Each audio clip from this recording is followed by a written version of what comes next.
as everybody has noticed, the trade war is still going on. And in fact, it's pretty much starting to heat up. So, we're getting reprieves. Now, some of the tariffs in Canada aren't going in until the 2nd of April, and only certain things, not everything. And then some Mexican imports, not until April 2nd.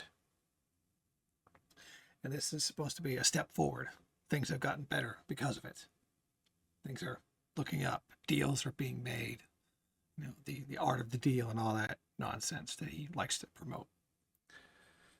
But the White House press, the Treasury Secretary Scott Bennett, on Thursday, he said, access to cheap goods is not the essence of the American dream. So when you can't get stuff that's cheap anymore, don't worry about it. When prices go up for the things that you need, don't worry about it.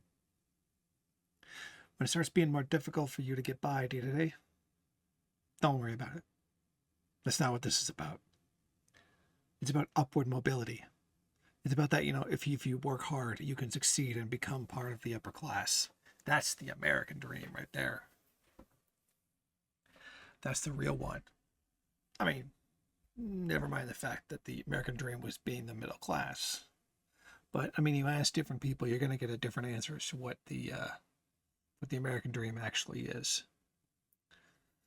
Ask the slaves. Now, Trump is saying, and Bassett is saying that Trump is willing to take strong measures to achieve his trade goals. And so far, it seems like that's exactly what he's doing. He's pushing hard, being completely unreasonable.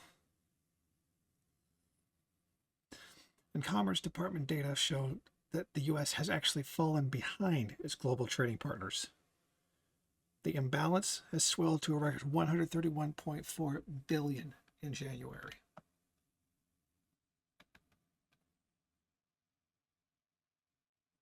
Don't worry about it. We shouldn't worry about, stuff like that. Even Trump says he's not even looking at the stock market. Tariffs will make us very strong.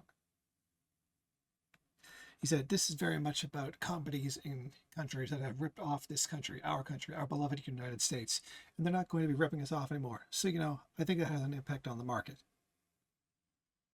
And then he used the term, that great term, globalist, to describe companies and countries earlier.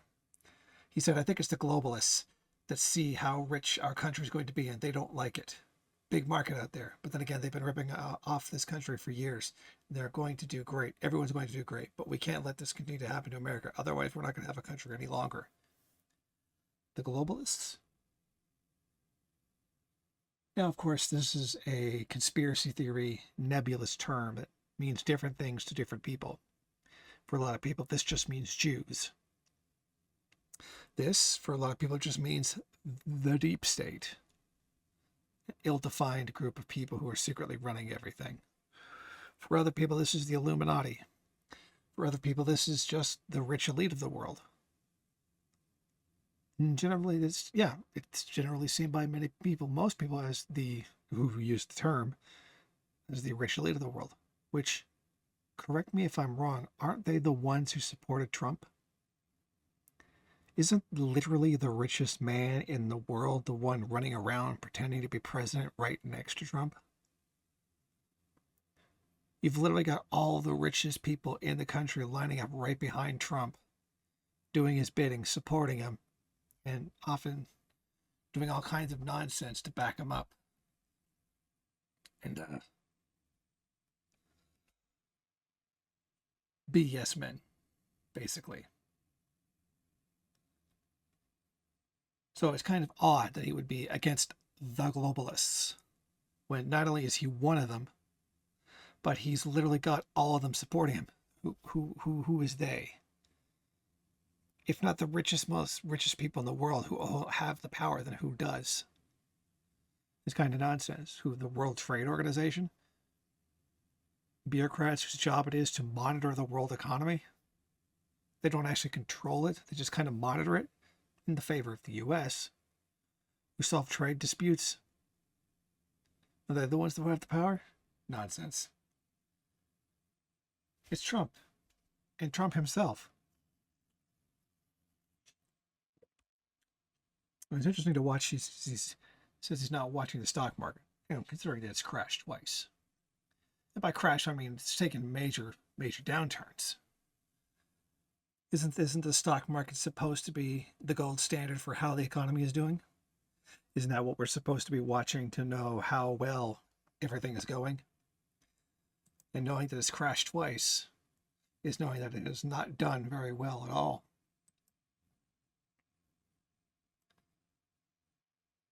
And this idea that people have been ripping off the United States is laughable.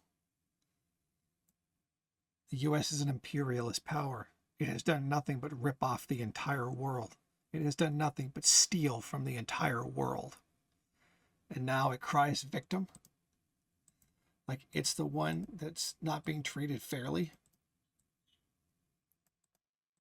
It would be laughable if it weren't so serious. It would be laughable if there weren't threats of war behind it. The so-called anti-imperialist Trump, the one who, while he wants to stop U.S. involvement in the war in Ukraine, doesn't want to stop the war, he just wants to stop U.S. involvement in it, wants to start it with Canada, Mexico, and Greenland. So much for that. But then again, you can't really argue with a Trumper. They've already made up their mind that whatever Trump says is automatically correct. And that speaks volumes about what kind of people and the kind of thinking that they do. It was Mark Twain who said, "A man who carries a cat by the tail learns something he can learn in no other way." Meaning that you learn from experience. Do something dumb, you get hurt. And it seems that the Trumpers just don't learn, no matter what. Trump can do anything to screw them over. Tell them that, oh, no. Access to cheap goods is not the American dream. So when prices go up, don't worry about it. Consequences, destroying the stock market, don't worry about it. And they don't learn.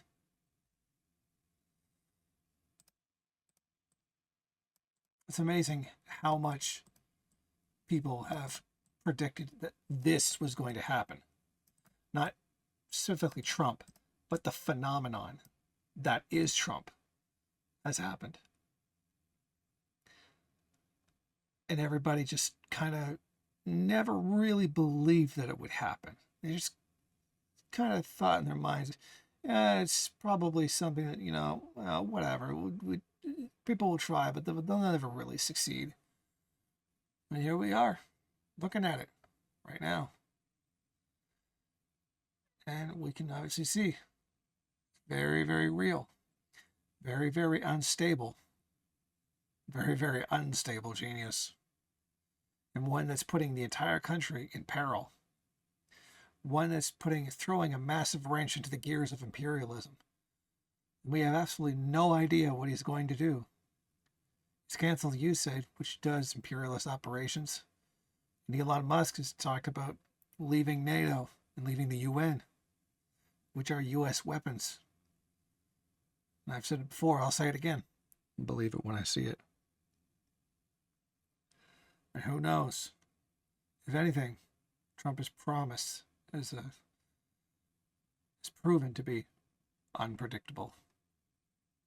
Thank you for watching. If you like this program, then please head over to my Patreon page and set up a monthly donation. It's your donations that keep this program running.